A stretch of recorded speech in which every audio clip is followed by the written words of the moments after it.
Every financial guru out there gives you the exact same script. Save 3 to 6 months of living expenses in an emergency fund. They tell you to lock your money in a traditional savings account, cross your fingers, and pray that life doesn't hit you hard. Let me tell you exactly what an emergency fund is. It is a monument to fear. It is you playing defense. It is you accepting the rat race, bracing for impact, and letting your cash rot in a bank while inflation bleeds your purchasing power dry. Traditional finance wants you cowering in a bunker. But we don't play defense on this channel. If you want to escape the trap and build a legacy, you don't need an emergency fund, you need a war chest. The system wants you complacent. It wants you playing it safe so they can use your money to get rich. If you refuse to be static, if you are obsessed with taking control and ready to build your dynasty, hit subscribe right now. Welcome to the Resistance. Let's build your arsenal. Stay with me because in the next 10 minutes, I'm going to show you exactly how much money the safe path has already cost you and how to take it back. So where did the 3 to 6 month rule ever come from? I'll tell you where. Banks invented it. In the 1950s, savings accounts were pushed by financial institutions who needed deposits, your deposits, to loan out at 6%, 8%, 10% interest. They marketed safety to you while they used your capital to build their empires. That's the original heist, and it's still running today. The average traditional savings account pays you 0.01% APY. The Federal Reserve's own inflation target is 2%. That means every single year, before anything goes wrong, you're losing purchasing power. Guaranteed. The safe account is a losing trade by design. Let's run the math. The math they never show you in school. $20,000 sitting in a traditional savings account. Inflation averages 3.5%, which is conservative over 10 years.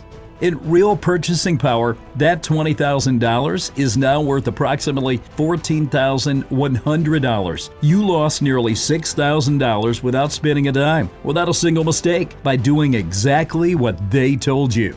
That's the opportunity cost of fear. And it doesn't count the gains you forfeited. If that same $20,000 had been deployed into an S&P 500 index fund over the same 10 years, historical averages say you're sitting on $39,000 to $45,000.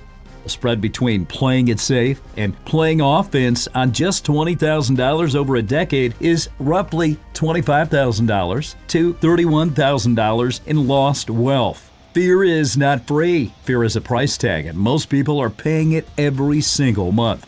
What is the difference between an emergency fund and a war chest? Mindset. An emergency fund sits there waiting for something bad to happen, a blown tire, a medical bill. It is dead capital, a soldier standing at attention, never deployed, slowly deteriorating from inaction. A war chest is aggressive. It is stockpiled ammunition waiting for an opportunity. When the market bleeds, when a competitor goes bankrupt, when a massive asset goes on sale for pennies on the dollar, the middle class panics because their money is tied up in 401ks with penalties and defensive emergency funds with no deployment protocol. But you have liquidity. And in a volatile economy, liquidity is the ultimate weapon. A war chest isn't there to save you from a flat tire. It's there to buy the entire vehicle when the market crashes. Let me give you the math head to head. Same starting capital, $30,000. Same time horizon, 5 years. Emergency fund path, $30,000 in high yield savings, 5% APY. If you're lucky, after 5 years, you have approximately $38,000. Inflation at 3.5% leaves your real value at around $32,000. Net real gain, $2,000. Over 5 years, that's $400 a year in real wealth creation. War chest path, same $30,000. Fully liquid, deployed into one distressed real estate deal during a market dip or into dividend-yielding equities. Conservative annualized return of 12%. After 5 years, $52,000 to $58,000. Real value after inflation, $45,000 to $50,000. The gap is not small, the gap is generational. Phase 1, tactical liquidity. This is the foundation of the war chest, and it looks nothing like a savings account. First rule, no brick and mortar bank. They are holding cells for dying fiat. You move your capital into a vehicle that is simultaneously high yield and 100% liquid. Accessible within 24 hours, no penalties, no lockup periods, full firepower, full flexibility. Your options for tactical liquidity: high-yield savings accounts, currently paying 4.5% to 5.5% APY at institutions like Marcus, Ally, or SoFi. Money market funds, treasury-backed, liquid overnight, currently yielding 5% or more. Treasury bills, 4-week and 13-week T-bills via treasurydirect.gov, zero risk, fully government-backed, liquid at maturity. No penalty CDs. Same HISA level yield, but with a structured mindset lock, breakable with zero fees. The 24-hour rule. Any liquidity vehicle in your war chest must be convertible to deploy cash within 1 business day. If it takes longer than 24 hours, it is not tactical liquidity. It is a different asset class with a different purpose. Do not confuse them. Phase 2. Strike protocols. This is where the war chest becomes a wealth weapon. Before a single dollar of your war chest is accumulated, you define your strike protocols. Right now, not when the opportunity appears, not when you're emotional and the market is bleeding and everyone is panicking. You define it in advance: cold, clinical, surgical. Identify the kill zone. The kill zone is a specific market condition that triggers your deployment. Examples: real estate kill zones. When median home prices in your target market drop 15% or more from the prior peak, or cap rates on rental properties exceed 8%, that's your trigger. That's when you deploy. Equity kill zone. When a fundamentally strong index like the S&P 500 drops 20% or more from its all-time high, a technical bear market. Historical data shows that deploying capital in the first 90 days of a bear market beats dollar cost averaging by an average of 4% to 7% over the subsequent 3 years. Business acquisition kill zone. When a cash-flowing small business in your sector is listed at 2 times EBITDA or less, typically because the owner is distressed, retiring, or a competitor is shutting down. This is where the biggest asymmetric returns live. You do not touch this money for a new TV. You do not touch it for a vacation. Those are luxury expenditures. Budget for them separately. The war chest is sacred. The war chest has one job: deploy capital when the enemy retreats. Let me show you this in the real world. March 2020, COVID-19 hits. The S&P 500 loses 34% of its value in 33 days, the fastest market collapse in recorded history. Person A, let's call him Marcus, has followed every piece of conventional advice. He has a 6-month emergency fund sitting in a savings account and earning 0.5%. His 401k is hemorrhaging. He's watching his retirement account collapse and he's paralyzed. He is in survival mode. He does nothing.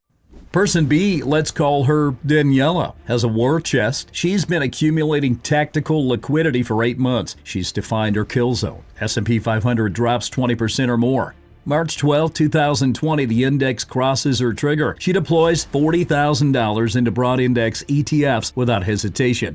She's already decided. There's no emotion in the transaction. It's a strike protocol. By December 2020, 9 months later, the market had not just recovered. It had surpassed its prior high. Daniella's $40,000 is now worth $68,000 to $72,000, depending on allocation. A 70% gain in under a year. Not from genius, not from luck, but from preparation meeting opportunity. Marcus is still even. Marcus is still safe. Marcus is still in the bunker. Marcus is still broke. There's a reason they teach you to fear volatility. Fear is a control mechanism. A person who fears the market will never move fast enough to exploit it.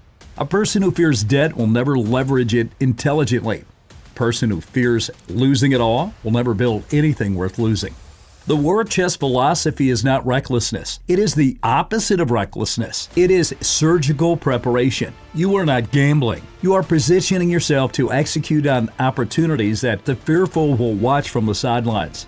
Every dynasty in history, Financial, military, political, was built by people who stockpiled resources during peace to deploy during disruption. The Rockefellers bought during the Panic of 1873. The Kennedys accumulated during Prohibition. Buffett deployed $5 billion into Goldman Sachs during the 2008 collapse, while the country panicked. These were not lucky people, they were prepared people. They told you to play it safe, they lied. Playing it safe is exactly how you end up working until you're 70, hoping Social Security survives long enough to pay for your groceries. Playing it safe is how the middle class stays the middle class, generation after generation, while the people who build war chests pass down empires. You have a choice right now. You can close this video, go open a savings account, and earn your 0.01% in the bunker they built for you. Or you can start building your war chest today. Define your kill zone, identify your tactical liquidity vehicles, set your strike protocols, and the next time the market bleeds, and it will bleed, you'll be the one holding the gun, not the one running from it. Stop playing defense.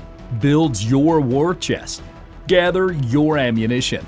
If you're ready to stop surviving and start conquering, I'll see you in the next video. Stay obsessed.